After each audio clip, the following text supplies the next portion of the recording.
All right, welcome, fellows. Well, it's 32 on 322, so everything's lined up in that sense. Um, we can talk about June and what we want to have before then, or anything else involving conferences. Um, and or we can return to some of the projects. Also, Rob and Peter, if you have any things you want to touch on, let's go to it. Well, I think Rob and I have been back and forth on his trip to Len Troncali's office, and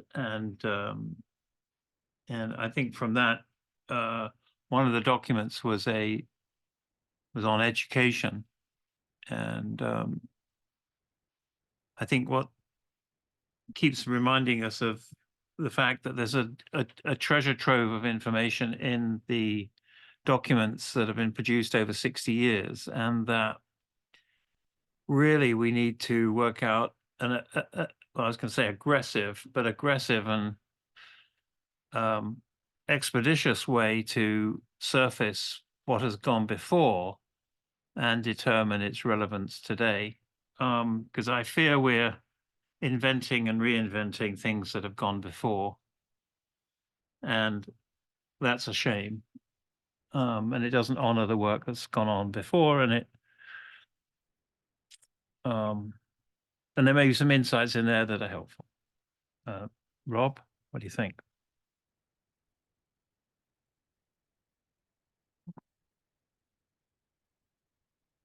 Yes, I was just trying to look up the proceedings that we unearthed on at the Claremont office, which Len had and which Peter has kindly digitized.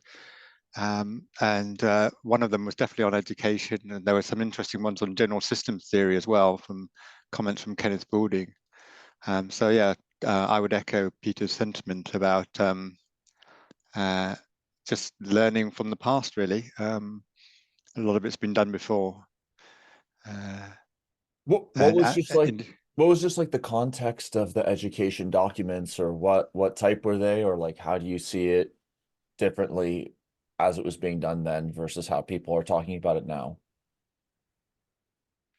Well, that's a lot in there, summarized, to be honest. And I can't say that we could say that, but I mean, they had a conference on the general systems paradigm, and I know George is leading, a whole work on that with the SIG, regenerating the SIG. But there was the 1977 proceedings in Denver, which is the general systems paradigm, science of change and change of science.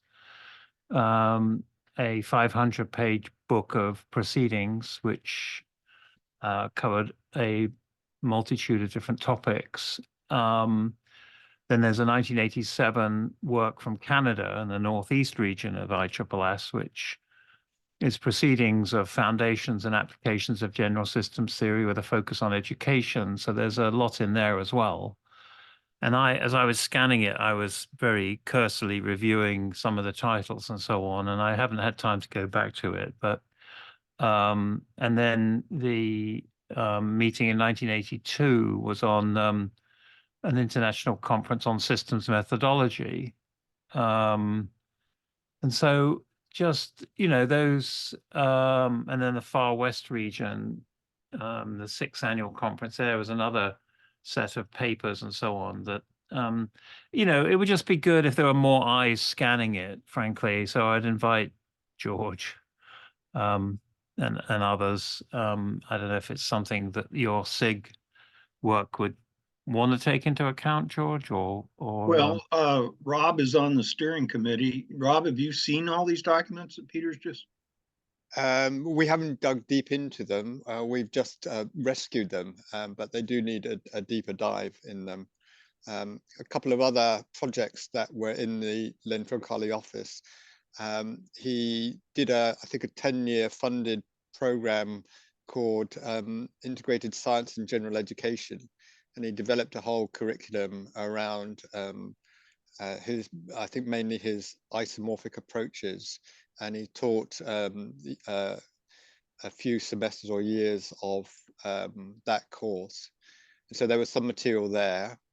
There was also, I found the survey of educational courses around systems, which I think was triggered from the SNOW reports that I think you've got a diagram, a picture of it on the screen there. And so there were a lot more courses in those days, a lot more faculties and a lot more departments. And they compiled sort of databases in a similar way that the education stream did, I think, a year ago. So yes, we are sort of treading on worn ground in some ways. In terms of the SIGs tackling these things, I think it does need a concerted effort to run in parallel to the SIG meetings of members taking up or being assigned, allocated various publications to review and report back in some way.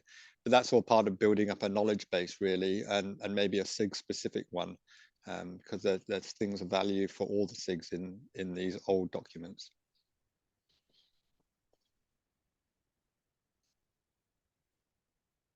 I just uploaded a Word doc with the descriptions and links of the activity Rob and Luke and I have been engaged in, with Jennifer Wilby and a few others as well. Singers were aware because they've been interested in archives.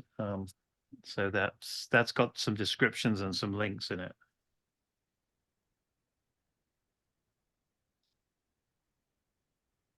But, you know, we talked about it, even assembling everything that's gone on before about education that's in the archives or in the ISSS records, you know, would be a good activity for this group, really. At least I think it would be.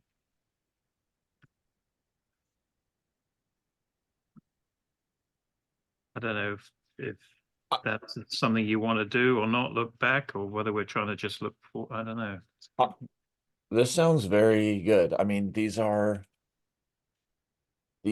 treasures, and they need to be made more available and accessible and indexable, partially for the scholarship and the crediting and honoring and all of this.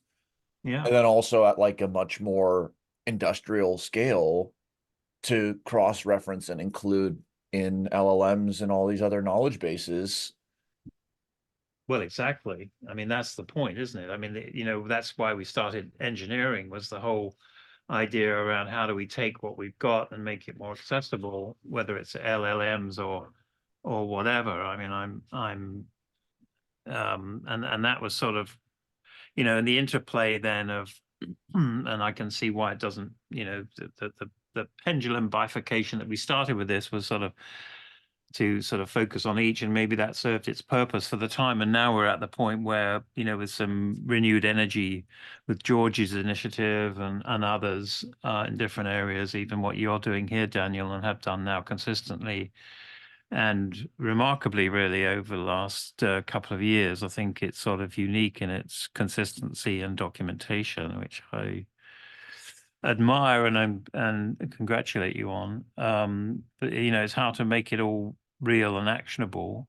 And even, frankly, looking at the index in one of those documents, the words that were used is a good starting point. And regrettably, over the last number of years, those indexes have not been used or created even. And nevertheless, even proceedings haven't been published. And they exist on journals.ISSS.org. And so another task that needs to happen is to extract the PDFs from journals.ISSS.org, where they sit hidden, and make them more real in some way. So that's another task that needs to happen. And again, any help or thoughts would be welcome. You know, in this volunteer world we're in, it's whatever people can do whenever they can do it. And Jennifer Wilby has an interest in that topic, as she's been the curator of the open journal system from when that started, when it was on a private server. And then when I was president of ISSS, we moved it to a commercial, well, not commercial, they're a university run system, which had its challenges, but it at least meant it was taking it out of Jennifer's and others sort of individual control. So how to extract documents from the open journal system that is at journals.ISSS.org would be a very another good topic for this committee, or this group, or whatever we're calling ourselves.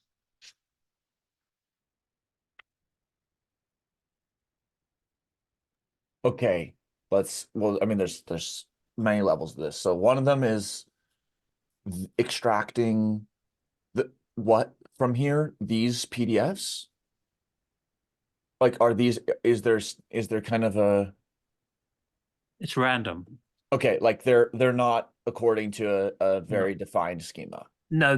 Those that are on that Word document are totally random. And it was ones that Rob found in Len's office that he did not have in his collection of documents. And he sent 4 of them to me. 1 or 2 of them we discovered were already digitized once, and Jennifer Wilby found one of them, and I doubly digitized one. And then we looked at doing commercial scanning, and in the end I just got fed up waiting for someone to say okay within ISSS, and just did it on the scanner that I have here to get it done, basically, because I didn't want the volumes hanging around. And Rob's been doing some research on scanning in Cambridge, which looks quite promising in terms of the costs. So I mean, that's another thing. This committee, and Daniel, you know, you might press it on in the board of directors, is actually get a budget.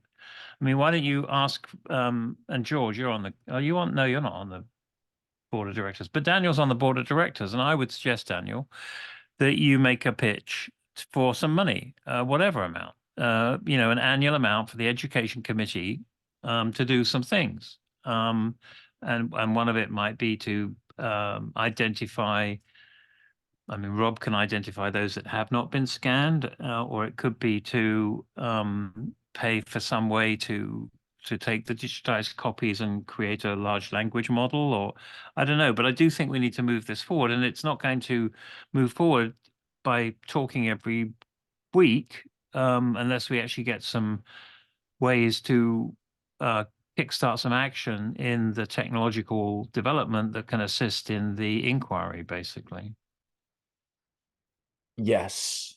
Okay, let's do a little nano experiment and then kind of return to this. Let's just think about the top level specification. You know, what will we tell the undergraduate researcher to do with this site? Go through the URL, search for everything, download everything, keep all the info, keep the original format, and transform it into a standard. Deploy OCR to extract all text in the PDF. Any other steps here, or is that the first? Sounds like a good start to me. I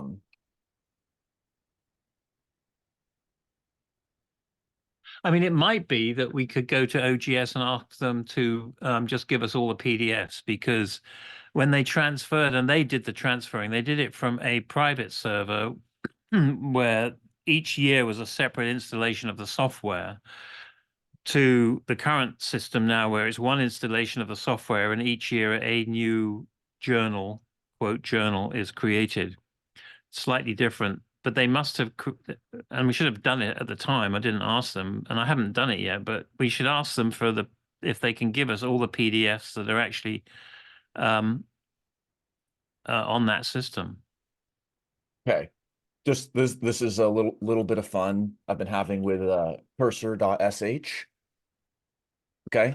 So I'm gonna take this schema we just wrote. Okay.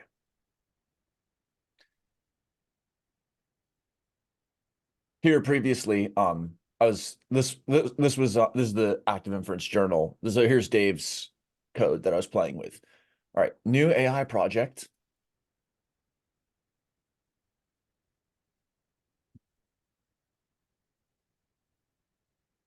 All right, here we go.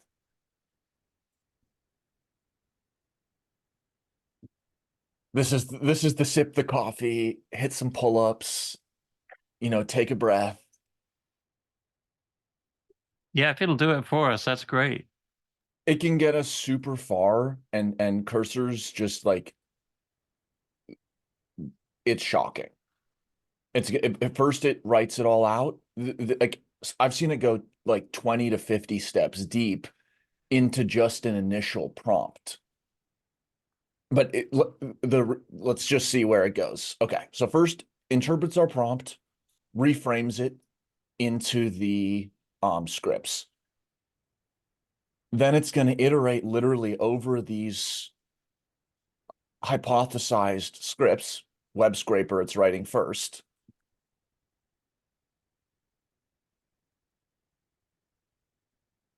Let's just see where it gets.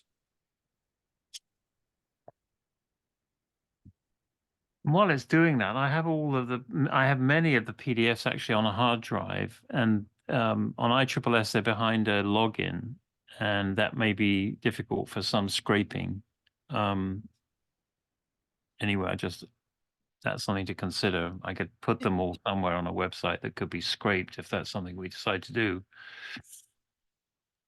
Yeah, yeah. Or another option would be add a new method called search local folder. Yeah, Okay. yeah. So web scraper document, now it's going into the metadata archiver. Like, and I think again, just while we're enjoying the ride, this is like where systems Yeah, science needs to come into play.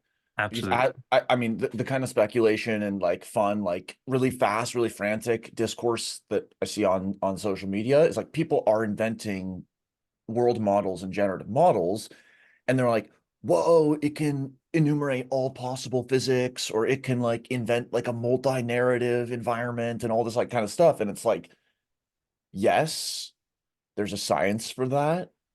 And a lot of the continents and the big handles have been articulated really well in a time before it was so frothy and wild. And that's not to say those formalisms that they wrote were final or perfect or complete, but they'll actually, I think, complementing this kind of like exuberant, very fluent modeling with the very sparse, very elegant kinds of systems models that like by necessity we're able to fit in someone's head. That's going to be the best of both worlds because it can maintain the small comprehensibility of the models. Okay, let's see. Get into main, imports all of the dependencies that it just wrote. Wow. I've only seen it actually write linearly down, but now it looks like it's writing, it's inter writing. Okay. All done. Oh, Yeah, I mean, it looks very impressive. Can you summarize what it's done for us, or? yeah. I mean, I- it took in our prompt that Yeah. we wrote, and it basically just kind of reframed it to itself. The big thing that does just operationally is it brings how it wants to understand it into its own context window. So it's prompting itself. So whatever kind of critiques or limitations people say about an LLM doing an inference, like, oh, it can't have curiosity or can't ask you or whatever, by self-prompting and by co-prompting, you could say to an LLM, write a list of questions that does XYZ, and then that could be re-injected.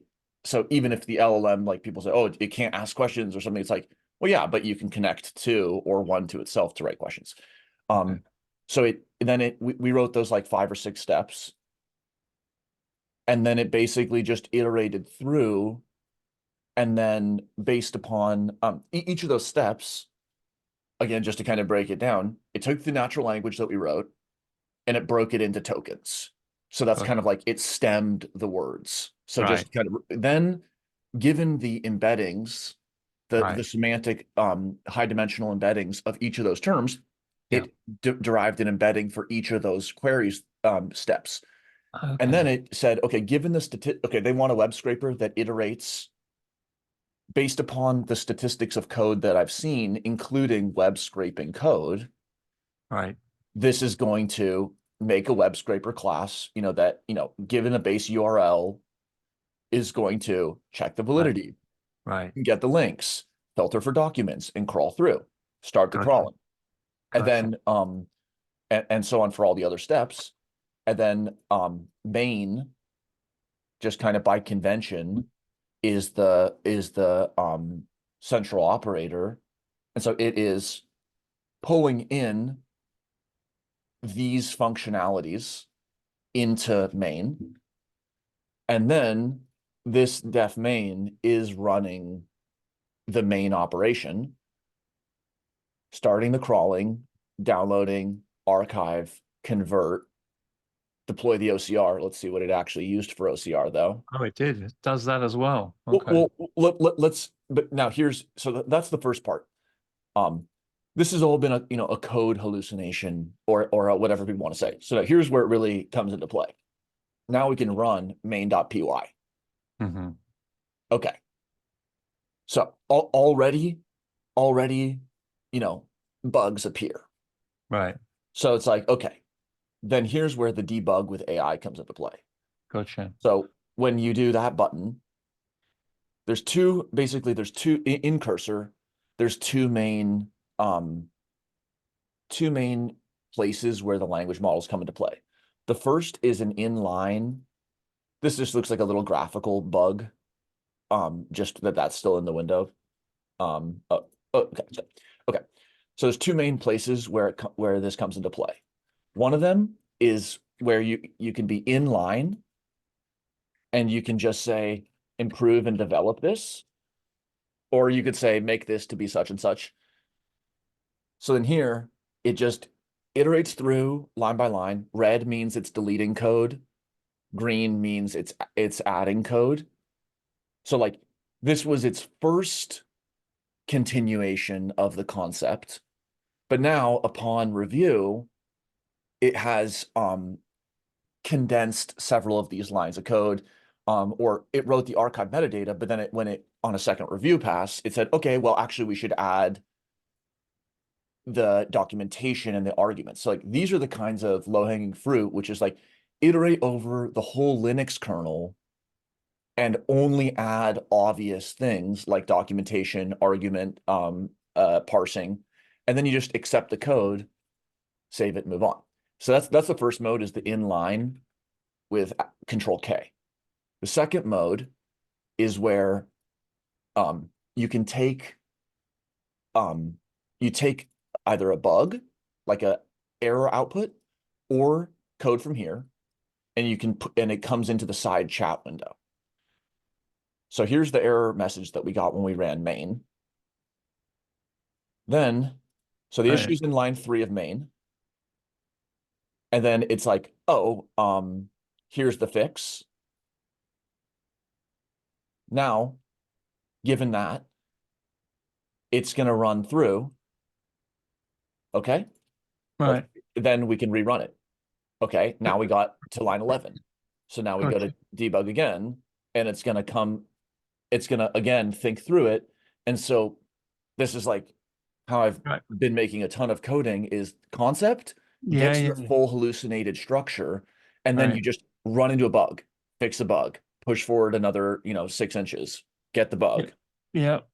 So it's like it's it's accelerating beyond all imagining in some respect, coding and correcting the coding and enabling. I just put a URL in the chat, which is not restricted by any login. And I don't know if that then helps actually use this as a case study. That is the one that's 500 pages. And whether or not you can apply what you've just done to that particular document. Yeah, let's see if we can get there. Okay. Save it, run it. Line 19. But main is the one that we need to push through. But also this is going to start to surface other like little limitations. Right. But so let's just get some low-hanging fruit, then we'll go to a specific URL. Okay. And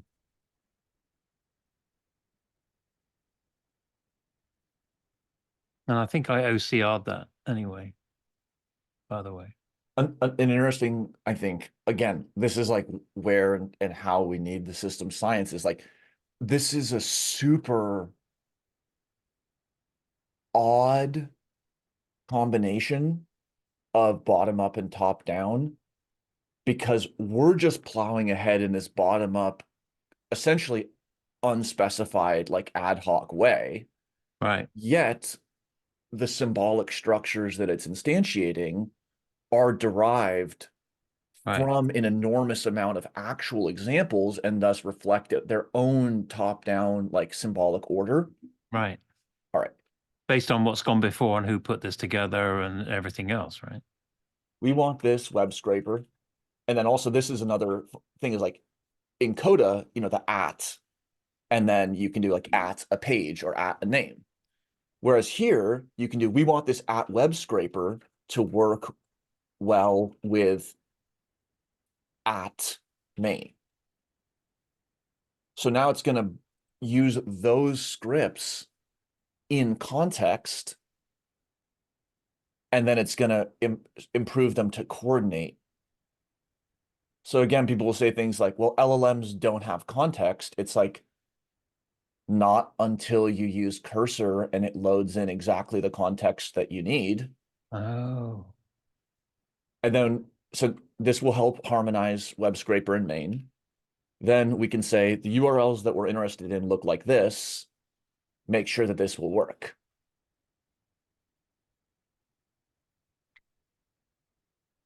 And what does the output, what does it give you in the output? A sort of a, and where does it sit? I mean, what system is this running on? It's running on cursor.shell, is it? Cursor.sh is just the URL, but this is a Python script that we're in now. Right. This is an example of PDF. So let's just see if this might be too many jumps, but this is an example of the PDF we want to download.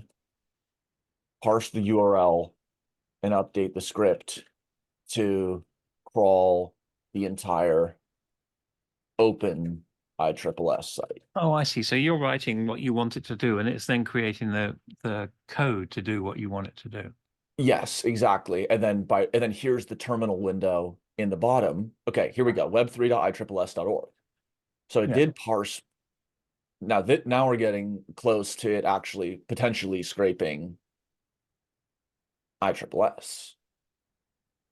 Well, it's going to be the web.3, which has got, quite a lot of meeting proceedings that are too big to put on the ISSS.org website, which is why they're there. Because there's a 15 megabyte limit on the ISSS.org website, but there isn't on the web3 because it's a different computer system completely. So Okay. if it goes to web3.iisss.org and starts scraping, it's going to find all the other meetings as well with the PDFs. And I don't know if they were OCR'd or not. But anyway, so that'll be interesting as you've gone for the root domain rather than the complete PDF URL. So this script is then running what, on your computer or on what computer is it going to be? Oh, just running locally. Yeah, on your computer. Yeah. Ah, now I understand. Okay. So here it's like it's a little bit less than helpful. Right. A little bit less than like, but it's like funny how fast the like our kind of treadmill. It's like oh, you fully explained to me this error, but you didn't fix it. It's like, Right. what have you done for me lately, cursor? Right. Um, Oh, wow. yeah. Then, well, again, there's so much like zooming in and zooming out. I need a big screen to look at this. Write methods that output to terminal the progress and output numbers of the scraping. Gotcha. And it's like, you don't even need to use normal natural language. You can really just like load, you can just say words Right. and just be like, patiently scrape, importantly, documents, recursive, like just things that are actually hard to say normally Right. because it's just taking in the semantics of the Right. Right. What you're doing. terms. So are you on a Mac or a PC? Linux. Oh, okay. But Linux. it will work on those platforms too. Right. But you have to have Python installed on your computer. So there's some minimal requirements to install on the computer that's running this script. Yeah, but I mean any computer will have Python Okay. installed or you know, You can install it. Right. yeah. Okay. And is that all? Like in this case, all that would be needed would be you'd need to download cursor from cursor.sh, and that's just a big blob. Then you'd need to have Python kernel on your computer, Python, 3.11 or whatever it is. Then if it's going to invoke another Python package, like here, Beautiful Soup is a package for scraping. So then if you run this, it will say like, you don't have Beautiful Soup. Gotcha. So the first time that you run a script, like you do need to hit those like kind of speed bumps and like install the package. Oh, yeah. That's it. What flavor of Linux are you running? This computer is just the most up-to-date Ubuntu, just to kind of keep it normal. On what? Wait, but I mean, there's different flavors of Linux. Yeah, Ubuntu 24 You're or running on Ubuntu. Okay. 23.10. Okay, I just wondered. Okay. Yeah. But the program will look Yeah, whatever. I'm just wondering if I wanted to try and play with this and what, Oh. to be as close to what you're doing as possible. Put Ubuntu on a laptop. Play. Yeah. Yeah. Okay, let's again, just to kind of see what we can do in a short time. I'm just trying to focus on the getting the web scraper Yeah, working. right. Okay, so here instead of running main, which would invoke the whole tree, Right. Python 3, just web scraper. All right, there we go. It scraped 7 pages and it found no documents at 2 depth. Let's see if we can make max depth 11. Well, if you put the whole chat URL in, maybe it can go to that particular document, then it won't hit. Right. That was 1, 2. Well, see, that was too deep. So let's just see how many documents it Oh, I finds. see. Okay. But now it's going depth 4. It's hitting logins. Oh, but see, that's part of the problem. Yeah, that's okay. We did put WordPress on there, but it's not doing anything. We'll see like, but this is the shortening of the iterating Yeah. and the one shot. But the fact that the first stab in the dark is getting to like But now way, it's gone off to WordPress and it's sort of downloading all kinds of stuff that are not necessarily relevant, although it's yeah, it looks like it's hitting general yeah, it's just URLs. going off on, all kinds of rubbish. Yeah, Not okay. rubbish, but yeah. This is going to domains other than Right. star.iisss.org/star. Okay, cool. I see what you're It's doing. and also I have the I paid $20 a month for this. What for the scraper? No, just so that just to be able to use like more GPT-4 requests. Right, I got you But now. what's really interesting and fun is here in the models, you can choose which models you want to use, including Right, like Claude 3, the new um that from some other company. But then right. also you can override the API call URL, Okay. and then there are local LM interfaces that will basically intercept the API call, and you can change this to be your local Oh, network. So then that turns Cursor to a purely local open source model. So then right. you And don't even need to be connected to the internet. that keeps it a bit more private, maybe, in terms of the result. Yeah, like right now, there's quote privacy mode enabled, so they're not allegedly taking telemetry. However, all of our calls to we are Okay. using the internet and we're Yeah. using an API, so OpenAI conceivably knows all of the context window that we're sending. So that Right. comes up a lot with like companies like, oh, should we use a local model which is more privacy protecting, Right. however, has less performance versus sending to, company. But those are like a lot of the enterprise considerations. So like suffice to say, this is not finding the PDF we know are there, Right such there. as Yeah. like it's it's really fun and fast. Yeah.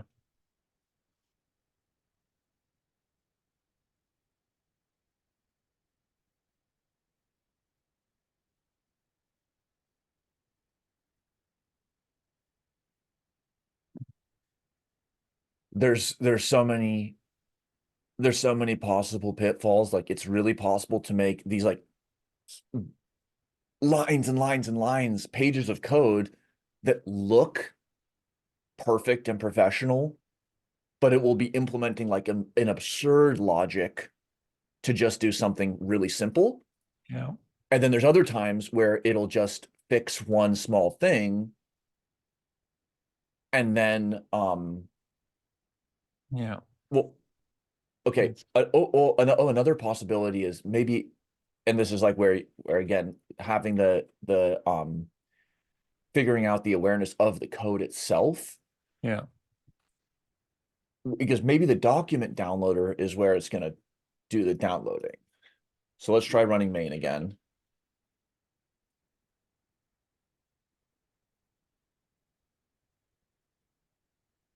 Update this to call the web scraper, then download all PDF locally. Oh my goodness. You probably get a lot. So I mean we'll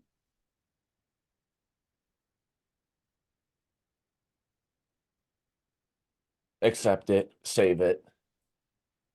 Now all we have to do is run document downloader. And okay, made the full, okay, didn't download anything.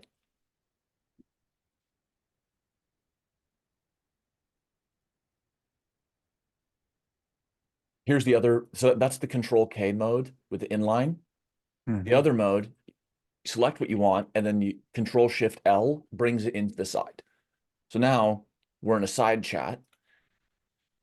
Improve this so that it downloads many PDF. And then control enter chats with the code base. So then it scans the code base. And yeah, so it's like, here's now it's going to start. Yeah, but there's a finite number of these little bumps that you need to run into. Like it, we may only be a few away. I guess programming always feels like you're just like one bug away. Yeah. But then apply. Another thing that I've been doing with the active inference modeling has been scrape GitHub to bring in like thousands of code Oh my. related to the modeling that we're looking for, Right. and then just say, given best practices in this kind of coding, And then, okay, see, I did a big rewrite.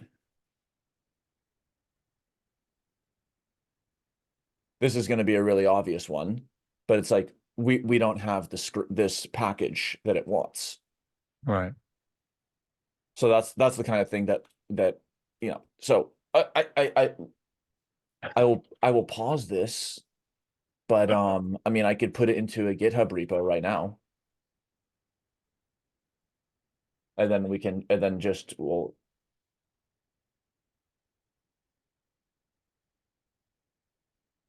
Wow. What Okay. you were doing just then, do you see a developer using that, or do you see a non-developer using that? like a developer will be able to use it to accelerate their productivity by not even tens of percents. I mean, by depending on the setting and how much code exists in the area, by like orders of magnitude faster, obviously. I mean, we would have never done that and it was just in 10 minutes or whatever. And then non-developers, I think it's going to be possibly psychologically daunting to Yeah. see so much formalism scroll if you're not familiar. But if it's like, hey, take it lightly, easy to fail, no harm, no foul.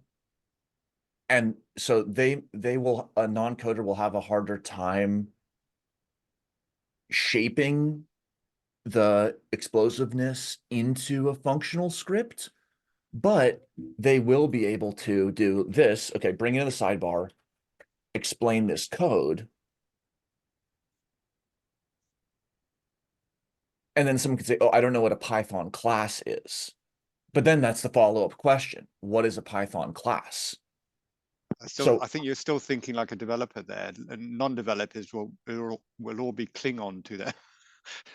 And they will be like, it's this a black box. I'm poking it and I don't know what it's doing. And I don't know how to correct it. And I don't know what prompts to say to improve it. A deep developer, as you probably know, that they can take a code which has 10 times the number of lines and then refine it, remove redundant code, remove loops, and boil it down to a tenth of size. And they know how it works inside, and they can know exactly where the problems are and what needs work and what's been robustly designed. And I'm just not, and that comes with time as you sort of like gather the business requirements and bore them out and then go through cycles of testing. So I'm just not sure who's driving this kind of tool and this process and where the human in it, you know, what role they will play.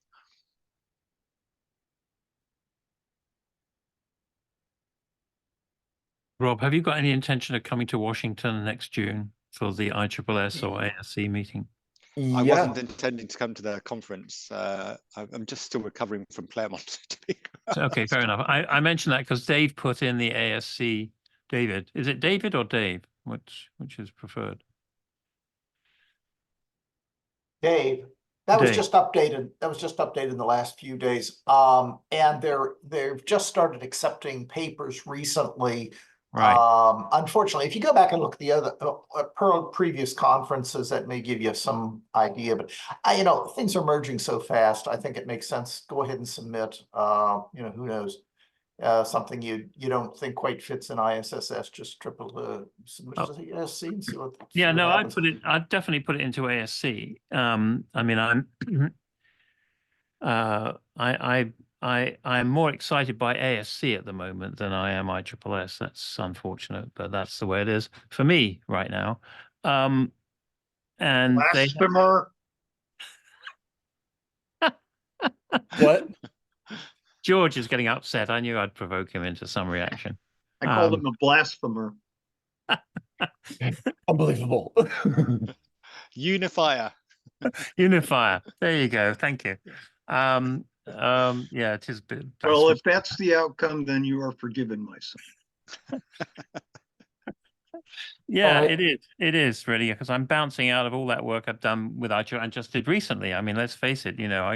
I got excited by what. So I mean, I'll take back what I said because Rob got me excited by these documents he sent me, and because I scanned other things and put them all together on ISSS, and so now I'm trying to investigate where ASC is in all of this as a way to bring these worlds together in some meaningful way, and that's always been the desire, even when I was president of ISSS, made sure that we had a good set of lectures from ASC or from cybernetics people, and was delighted that Pillay Brunel could give the Branov lecture in that conference in Corvallis. So I'm just saying, Dave, could we do something? Well, ISSS and when ISSS gets their call for papers up, but ASC is there.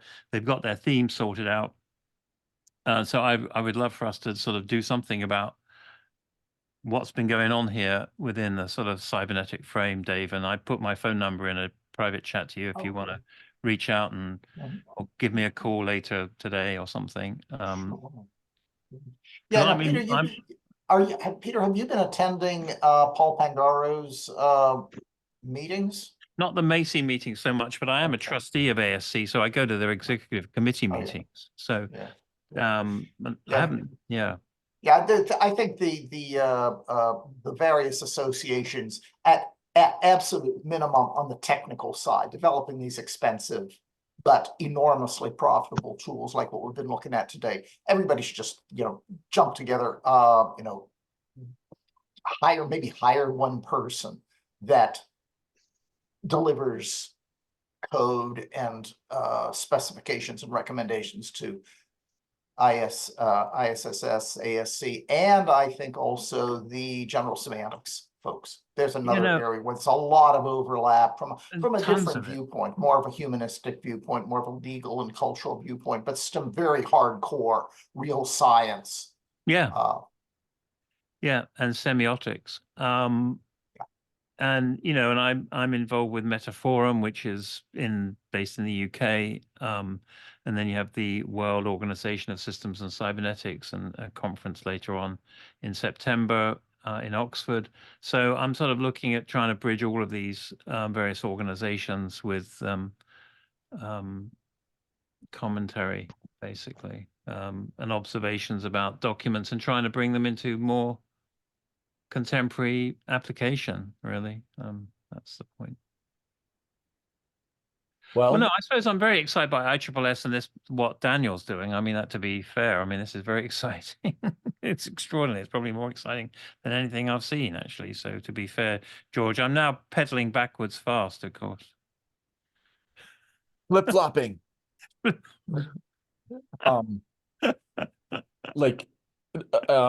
I mean, Dave and I will be at those conferences, possibly for some overlapping period. Okay. Oh, now cool. we have now the Institute hosts an open source package to support ISSS. So like I mean, as it was what is a year ago, it's like, what do we do? And like how to keep the full 0th, 1st, 2nd, higher order cybernetic loops engaged, and what we actually want to do. And then I guess just to make it a little bit clearer, like just now we have, let's just say 2.5 months so still more than enough time, 10 weeks, 10 meetings to get, at the very, very least, a preprint with everyone who's joined these meetings.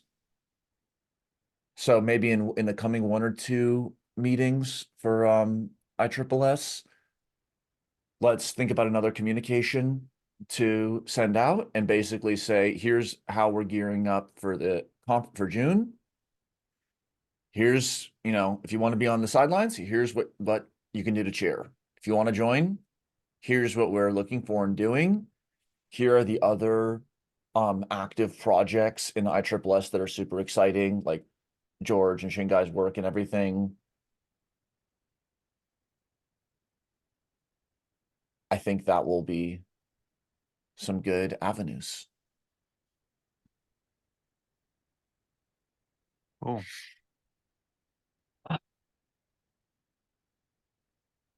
And then there's the repo. So feel free to fork it, or we'll go from there.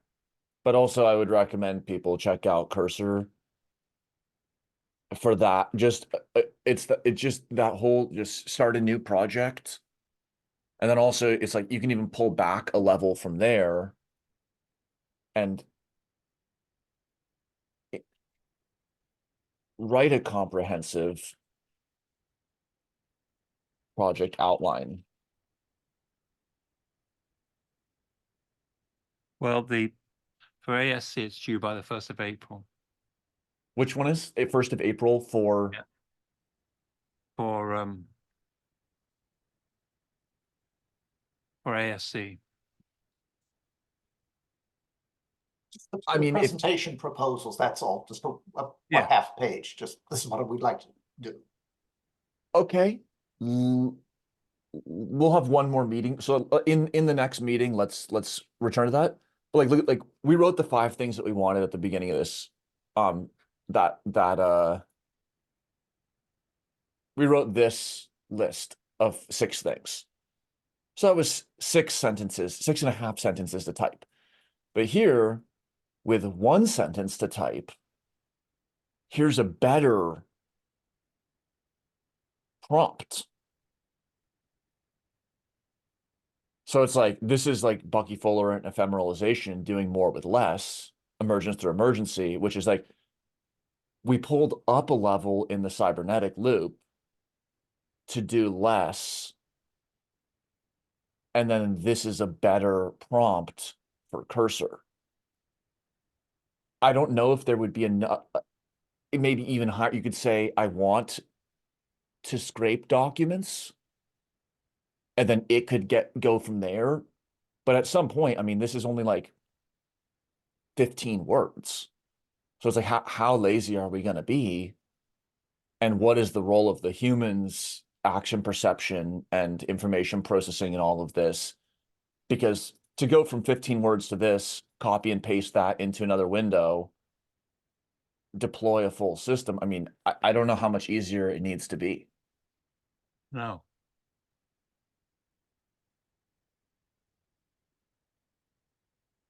Well, thank you very much. I mean, that was a whirlwind tour of this. Yeah, good tools that they're making. Yeah, amazing. And I think this and again, like, we need to highlight where system science comes into play. One, the models need to be trained with system science and bring them into their context window to have accurate concepts around like parts and wholes and relation. Yeah, we should invite John Kinnaman to this conversation. What do you think, George? Well, yeah. Everybody should be invited, really. Oh, that's what I'm thinking. But I mean, I mean, we've been meeting, and well, you guys have been meeting more regularly. And I mean, this has been, Daniel's leadership has been instrumental in moving us to this point over the last, what is it, 2 years, I think, or certainly 18 months. And for many, it might be a little bit overwhelming. I mean, without being kind of condescending about it, but I mean, it's a sort of getting people up to speed Yeah. on all of this is another kind of challenge, really. Even coming to terms with what active inference means. So, but that's something we could do in the ISSS meeting, would be to, or Daniel could do it, or should do it probably. Daniel, I mean, if you're coming, you should. Yeah. So, do so. okay, I'm gonna upload the recording and add it to this page. So in like Right. 15 minutes, the YouTube URL will be available there in the Right. chat. Then next week we will assess what do we need to submit to these conferences. Right. And then we can definitely produce that material during the meeting and just submit a minimal, and then when we decide what we want to submit, we will, assess what we need to do in the next 10 weeks. Good. And then we'll just take it from there. Correct. Fantastic. All right. Perfect. Thank you all. Have a Till good next time. weekend. Bye. Lovely.